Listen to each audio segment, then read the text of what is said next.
tugiye kurebera hamwe ibintu bigera kuri 4 byagufasha nshuti yanjye gukira infection. Infection ni indwara izahaza abagore ku rwego rwo hejuru. Ubushakashatsi bugaragaza ko 80% by'abagore bose barwara ama infection. Wowe ushobora kuba umunyamahirwe uyu munsi ukaba utarayirwara, ariko nawe ushobora kuba ntabwo navuga ko umunyabyago, kubera yuko uri kumva ko ni ibintu abagore bose tubamo. Nanjye ubwanjye narazirwaye, nawe ushobora kuba warazirwaye, na n'uyu magingo uzirwaye, ariko hari ibintu bigera kuri 4 ngiye kugusangiza muri iyi video. Nuyireba ukayirangiza urabibona. Hanyuma kubera ko ari ibintu 4 bitandukanye, urakoresha kimwe muri byo ikikorohera. Nkwibutsa yuko iyo uri gukoresha umuti ntabwo ugomba kuwukoresha umunsi umwe. Bitubangwa ngo ubuse ngo ko ntakize ngo buriya shusho ntiyatubeshye. Bikoreshe nka routine, ubigira umugenzo. Nkuko uziko muganga ashaka kugira ngo amezi 3 n'urugero, ibyumweru 2 n'urugero, iminsi 10 n'urugero, unywe iyo miti urebe yuko utabona resultat, kandi resultat nziza cyane. Urwaye infection rero, urwaye infection, reka duhere ku kintu cyorohereye cyagufasha gukira ama infection. Cyoroshye pe. Fata ibitunguru by'umutuku, onyoruje. Ibi bitunguru by'umutuku duteka bisanzwe. Ufate ibitunguru binini, nk'ibitunguru nka 3, ubikatagure, ubibize, ubiteke utabikaranze, ubiteke mu mazi bibire. Ubiteke mu mazi, ubitogose bibire, ubikora uhishije nk'ifunguro rya nimugoroba. Hanyuma ya litiro y'amazi byabize neza, kakundi amazi yibirindura nk'ugiye guteka ubugari, uhita ugira gute, ubikureho. Ntabwo uri bubinywe ushyushye, gahunda yo ni ukubinywa, ntabwo ari ukubyitawaza, ntabwo ari ukwicaramo ngo wiyuke umwuka wabyo. Gahunda y'ibi bitunguru ni ukubinywa, ni ukunywa ayo mazi yabyo. Nurangiza umaze kubibiza byabize, ubiyungurure. Sibyo nshuti? Numara kubiyungura ushyira nko mu kajaga ahantu, cyangwa se mu kantu nyine ubibika ku buryo bitagira umwanda bijyamo, ubipfundikire ujye kwiryamira. At least ni nk'amasaha 8, ku buryo mu gitondo cya kare uri bubyuke byahoze bimaze ayo masaha yose tugereranyije, byibuze amasaha 8 ubinywe. Bikumvira iturusha kutayishoborera icyarimwe ngo uyinywe tuyimara, ariko wanywa mu gitondo akanusu, akandi ukaza kukanywa nimugoroba. Ibyo bintu bikore byibuze ibyumweru 2. Byanze bikunze uzabonye resultat nziza, ama infection yaragiye burundu, utakishimagura, utakiribwa, utacyanduza umugabo wawe cyangwa umugore wawe n'ibindi bigiye bitandukanye. Erega rimwe na rimwe igihe tuvuga imiti tukavuga ngo ugomba gukoresha iki, ariko tukibagiza ko hari ukwica gatera ariko ntiwice ikibitera, ukawukiza infection ariko ikigitera infection kigikora. Ucyambara ya makariso wanitse mu cyumba atumye neza, utanateye ipasi, utakigije isuku wa mudamu cyangwa umukobwa ujya kunyarukanyara 5 ku munsi, 6, 7 ku 10 muri toilette, ntiwitawaze ukanyaruka tuzamura sovetoma, ukatuzamura ikariso. Ibyo byose nimba wiyemeje kurwanya infection n'ibyo birwanya, kugira ngo zidakiri uyu munsi ejo zikagaruka ukavuga ngo bya bintu ntabwo bikora. Umuti wa kabiri nawe uroroshye. Teyi, hari umuntu utayizi? Teyi cyangwa romari mu ndimi z'amahanga niko bayita teyi. Teyi tuyikoresha mu muceri duteka, teyi tuyikoresha mu cyayi, teyi mu nyama kajyamo zigahumura. Uyu rero ni n'umuti ukomeye cyane ku ma infection.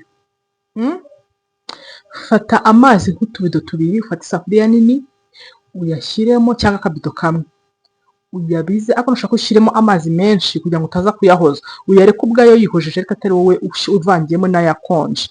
Ufate amazi abize cyangwa yenda kubira, ushyiremo teyi yawe. Niyo washyiramo agati kamwe ka teyi, hari n'abafite wenda mwaraziguze ari ifu, kuko nowadays ibintu byaroroshye. Hari ukuntu udafite ibintu direct aho ngaho, ariko wabigura ari ifu biseye ukaza ukabikoresha, sibyo?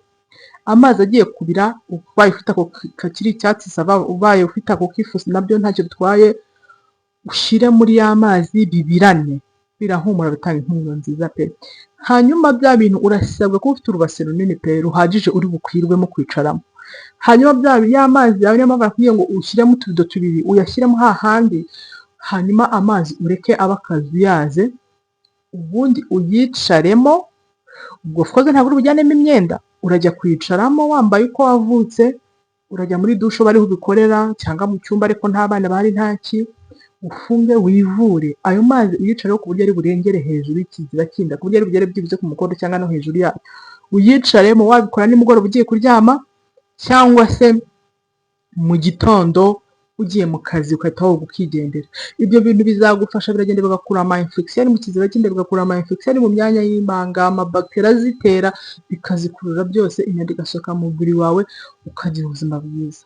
Ese wari uzi ko umugore yarwaye ama infection akabona n'uwo bashakanye azimutera? Ntabwo wari ubizi, ariko wari ubizi, ndabizi ko umbwiye ko wari ubizi, muri wowe urabyikirije.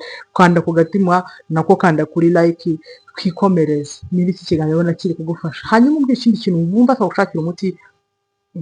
Umva, icyifuzo cyawe ni itegeko kuri njyewe. Koresha teyi muri ubu buryo, kandi ntikoresha umunsi umwe, koresha at least nk'ibyumweru 2 ku buryo uvuga ati naragerageje, noneho reka ndindire result. Ariko ndakubwiza ukuri ko result nta kabuza uzazibona, kandi nziza cyane, zikakunezeza, zikagushimisha. Teyi rero nayo ni umuti mwiza cyane. Icya gatatu ugiye gukoresha wirinda cyangwa se ushaka gukira ama infection, ni igiti bita cyprès.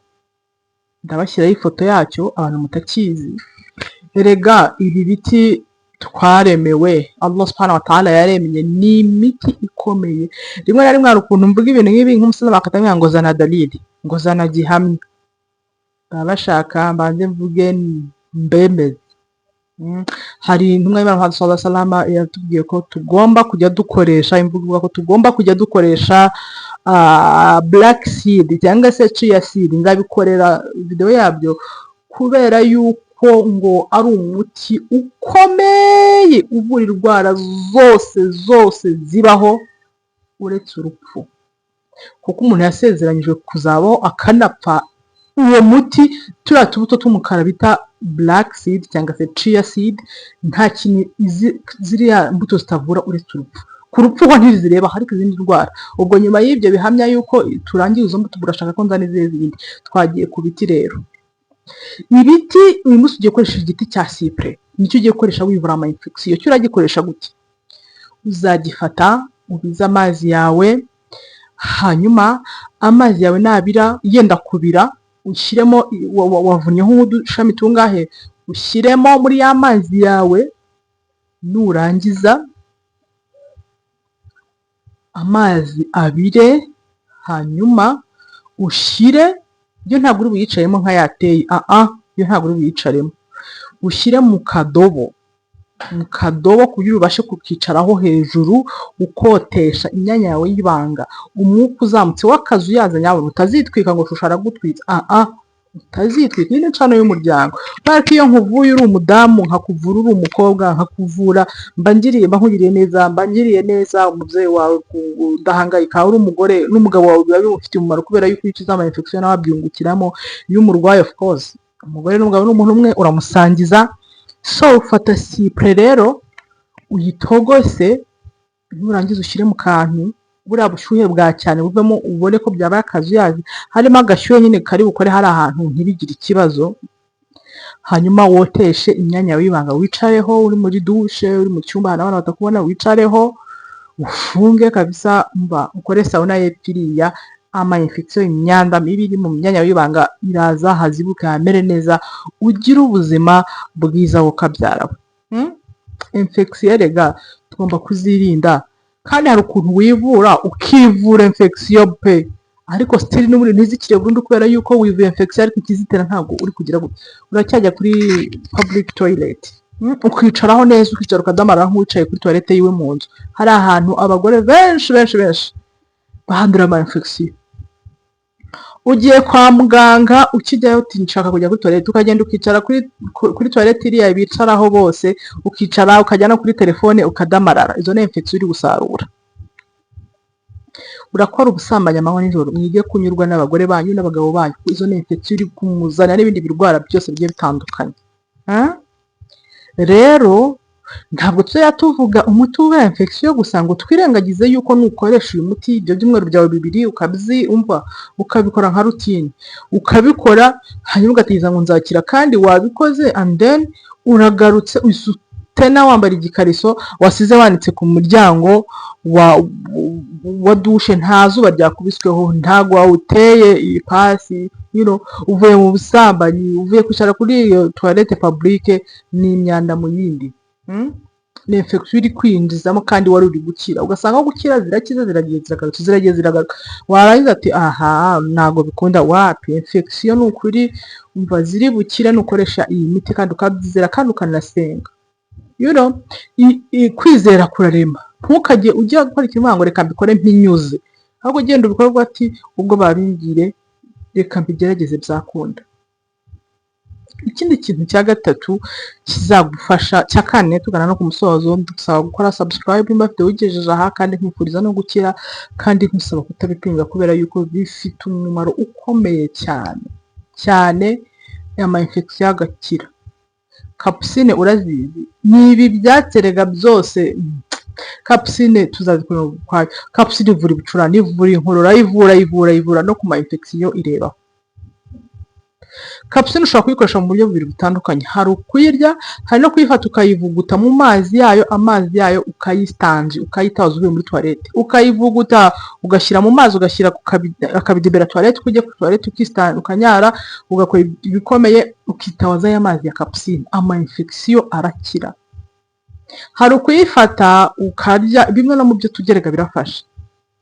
Umva, iyo bavuga ngo amagara aramirwa wumva iki? Ibyo turya nibyo bigena imibereho yacu. Rimwe na rimwe iyo wariye neza nyine of course ugaragara neza, iyo nanone imirire ari ikibazo of course urazingama nyine, abantu bose bakavuga ati byaranze, kandi nyabuna ukazingama cyangwa se ukabura kubyibuha, ukabura ibyo, kandi stock yuzuye, nta n'ubushobozi buza, ahubwo ari ukubura ubumenyi.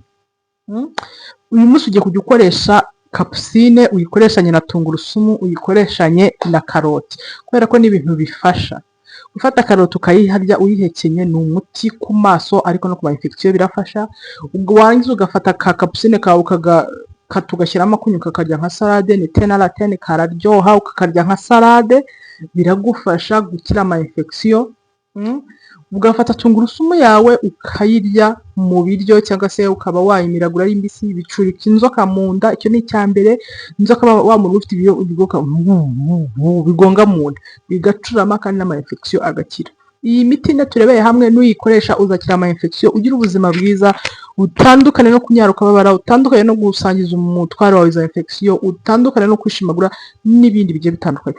Turabakunda rero no kuca n'umuryango. Ukora subscribe, ukore comment, ukore like, ukore share, ubumwe muri twe kugira ngo dusangire byose. Nkwibutsa yuko iyo mvuze igifasha umugore mbafashije umugabo, iyo mvuze igifashije umugabo mbafashije umugore we, iyo mvuze igifasha umwana mbafashije ababyeyi. Niyo mpamvu cano yitwa iki? Sano y'umuryango. Bye bye.